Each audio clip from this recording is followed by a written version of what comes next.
Initiation into Hermetics, a practice of magic by Franz Barden. And now we move to step 8.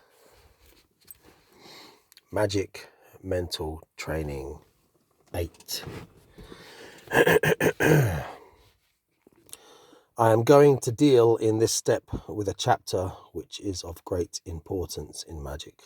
I mean the problem of leaving the body, or the separation. Oh, sorry, the lights went out.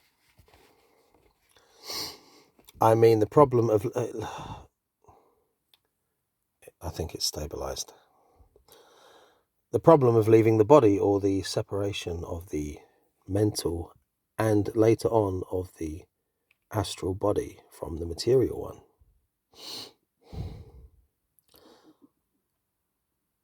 Separation of the mental and later on of the astral body from the material one.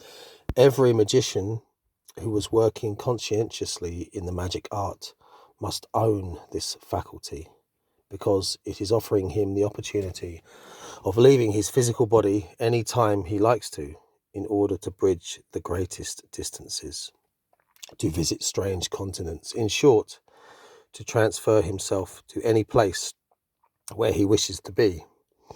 This apparently complicated faculty is very simple for a skilled magician, in the same way as a pigeon is leaving the dove cote. As easily can the magician leave his physical body to betake himself anywhere else, where he will see, hear, and feel everything. This faculty does not serve the magician to satisfy his own curiosity or to perceive more distinctly what is happening on the spot in question, but it is mainly destined to contribute to the well-being of other people. There is no material hindrance for him, neither time nor space exists for his spirit, and he can rush around the whole world in a single moment if he likes to. Severing the mental body from the material one also enables him to move about freely, not only on our planet, but he can also transfer himself with his mental body into other spheres as well, which depends on his maturity. Thus he will learn to know the whole universe, and in case of need, to be also active in some other spheres up to a certain degree. It ought to be the pride of every magician to get acquainted with the whole universe, that is, the macrocosm, this being the proper purpose of the mental or the spiritual wandering.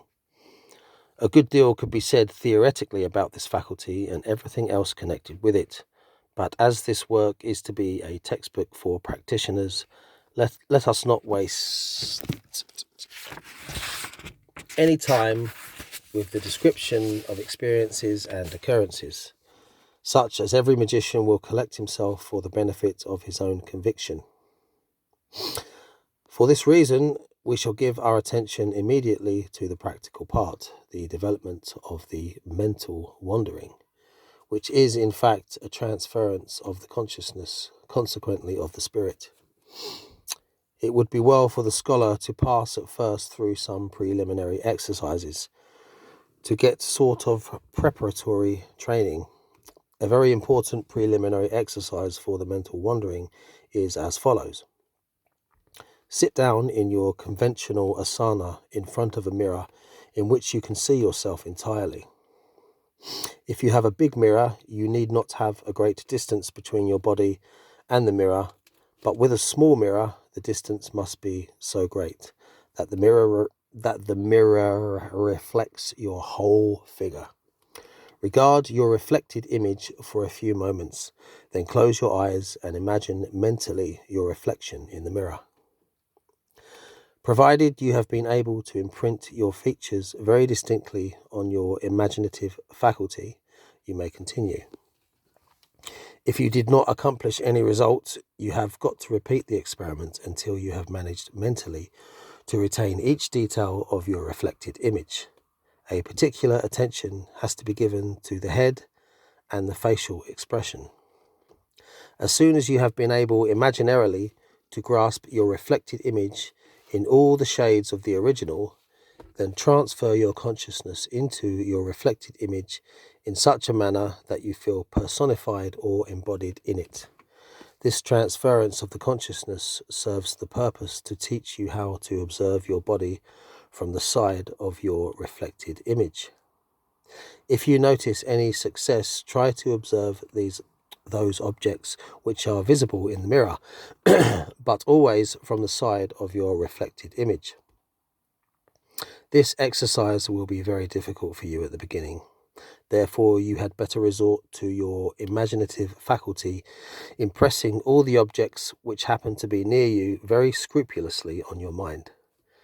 In the course of time, you will certainly manage to notice everything after transplanting yourself into your reflected image as distinctly as if you did watch it with your physical eyes.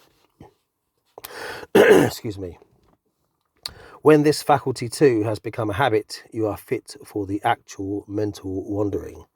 The scholar may seriously be warned not to risk this experiment before having thoroughly practiced every single previous exercise, because the detachment or severing of the consciousness from the physical body might cause severe mental disturbances in frail people. For this reason, the warning is absolutely understandable, and those scholars only who can positively assert that they are mastering the exercises of all the previous steps may approach not only this exercise, but all the others still ahead without any fear of damaging their health or their spirit. For the exercise of the actual mental wandering, the material mirror is no longer required, and you are working from now as follows. Take up your normal position, asana, and do concentrate on your spirit. Think, while you are doing so, that it is your spirit which is seeing, hearing, and perceiving everything, and absolutely independent from time and space, able to move around freely as if still connected with the physical body. This operation has to be performed before every mental wandering. The deeper the penetration of your meditation will be, the stronger your sensory experience and the certainty that your spirit is unrestrained and able to step out of your body according to your will. All the better and quicker will be your progress and your success in mental wandering. Provided you have the sensation of inner liberty and self-determination following this meditation, which will require a few minutes only, then imagine yourself stepping out of your body just as from a shell and standing beside this body of yours. You must understand how to transplant your consciousness into your spirit in such a manner that you can feel yourself like standing physically beside your body, just as if you were slipping out of a dressing gown or any other clothing. In exactly the same way, this performance has to take place with the help of your imagination. After all, you have been exercising long enough the imagination of the own spirit in the shape and size of your body in front of your reflected image. Now try to look at your body sitting in its customary position, as if it did not belong to you at all. Try then often to practice this consciousness of self-determination and standing aside, the point being to focus your attention on the body. Seek to see with your eyes every single detail on your body, such as the expression of the face with your eyes closed, the calm, regular breathing, the clothing, the seat on which your body is resting, and so on. At the beginning, everything is based, of course, on your imaginative faculty, as mentioned before. Later on, there will be no more need of any imagination at all. As soon as you are positively sure of consciously standing beside and watching your body, your next task will be to examine your nearest environs. Your imagination will be a good help for you here as well. After having finished your exercise, always return into your body, just as if you were slipping on your garment. wake up and check at once if everything you did imagine is corresponding to the facts. You should attain to such a skill of imagination that your imaginary mind does perceive all the objects in the room as distinctly and truly as if you were looking at these objects with your physical eyes. Provided you can book a success after a long spell of exercising, you may go a step ahead. Now transfer yourself beside your body and do not remain standing on one spot, but try, similar to a child, to walk up and down in the room and do it in a manner as if you were relying on your physical body. Your own weightlessness and the sensation of timelessness and spacelessness may tempt you eventually to move about with unusually long strides. Unaccustomed to your normal body, an occurrence which you ought to avoid in the beginning in order to allow a manifest separation of the mental body. What matters is that you regard yourself as being earthbound. Much later, after a long time of practice, you can make use of the rules of the mental sphere. Providing the striding up and down in the exercise room has been successful, go through the door as if you were inside of your physical body and try to leave the room step by step. At first, it will be sufficient to go to the next room or to the hall, where you are repeating the imagination of the objects there, and as soon as you have returned into the material body, identify these objects with the reality. Provided you are quite sure about being able to move about in your mental body and also to perceive everything in the same way as with your physical body, you are ready to continue. Practice makes perfect, and the whole secret of mental wandering lies in continuous exercising. It cannot be emphasized often enough how very important all these exercises are, because they represent the preliminary step to the astral separation of the body, known as the so-called ecstasy, during which not only the spirit but also the soul together with the spirit are separating from the body. I will treat this problem in detail in step 9 under the heading Magic Psychic Training.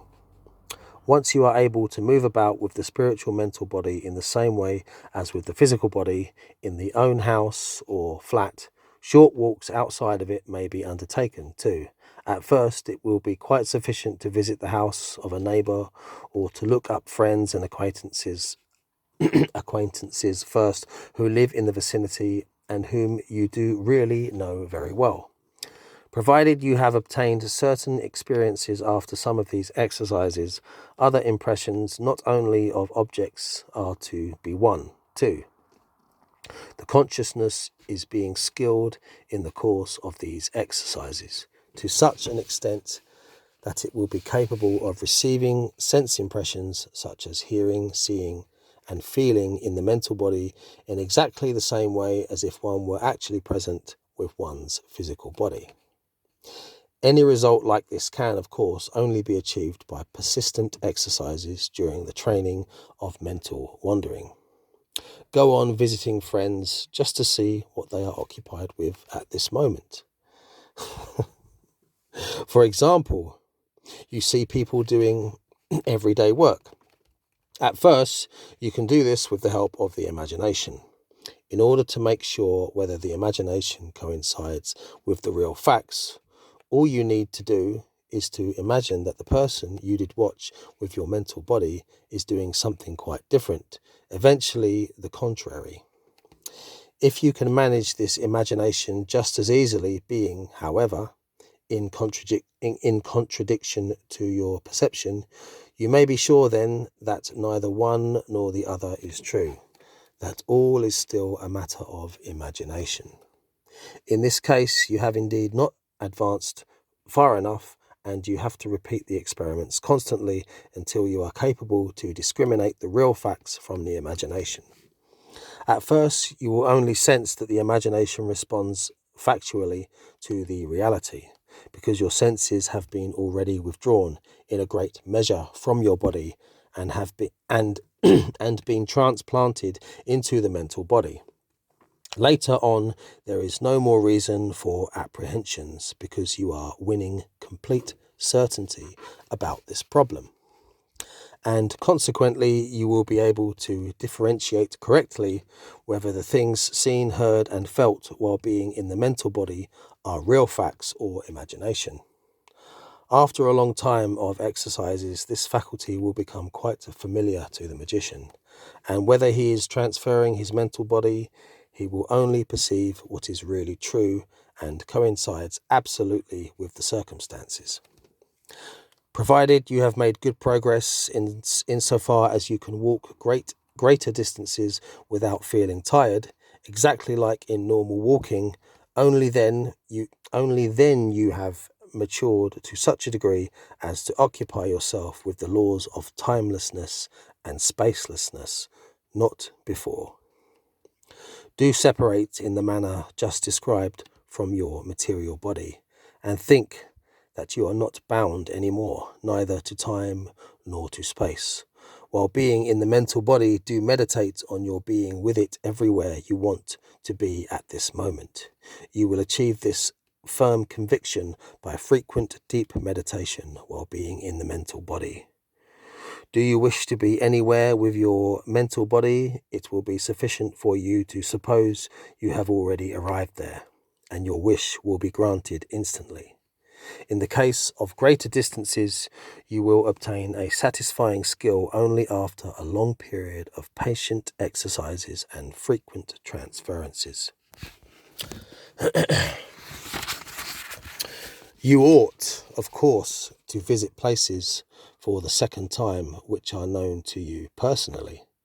Only when you are finally convinced of being capable to perceive everything with your senses, no matter where your mental body happens to be, at whatever distance, at whatever time of the day, then you are allowed to visit places absolutely unknown to you. The sense perceptions accepted on the very spots will leave no room for a shadow of a doubt that all you have seen, heard, or felt there was not fully up to the facts. You must exercise for a long time and with great patience before you get used to such unfamiliar impressions. For this particular reason, while being in your mental body, you will do well to visit tropical countries, sea coasts, large cities. To put it all in a nutshell, go everywhere and see all your heart is craving for. You will achieve a wonderful success after numerous exercises. The purpose of mental wandering is not only to perceive everything on earth which is actually happening at the moment, but to be really active there too. For example, you are not only capable to see an illness with your mental eyes, but you have also the chance of treating sick people with your mental body right on the spot, or of performing other favorable influences. All the success and the work you have learned to accomplish previously with the help of an elementary can now be managed with your own mental body on the mental plane. If at last you are at home in the entire physical world with the help of your mental wandering, and if this world has nothing new to offer you, try to visit other places in your mental body, contacting the beings there and acquiring a knowledge of things the average human being has not the faintest idea of. The elevation to any other sphere is now very simple, and you have nothing else to do but to concentrate on the sphere which you would like to visit with your mental body. You will feel, as it were, whirled around and lifted up vertically through a funnel. The transition from our material world to another sphere happens as fast as if you were flying around the whole world in a single moment. I had better say no more about this problem just now, because the magician must make his own experience as far as this part of mental wandering is concerned. At the beginning, in mental wandering, the magician will probably feel an invincible drowsiness, which he must fight with all his strength. This kind of drowsiness is explained as the result of the separation of the mental body, i.e., the vital bond between the mental and the astral body is loosened, which is, consequently, causing a transference of the consciousness from which follows drowsiness. As soon as the sending off of the mental body has become a matter of routine, by constant exercises, the drowsiness will gradually vanish. The mastery of this kind of wandering described here is an indispensable preparation to send off the astral body. The detailed description of this practice will follow in the next step under the heading of magic psychic training.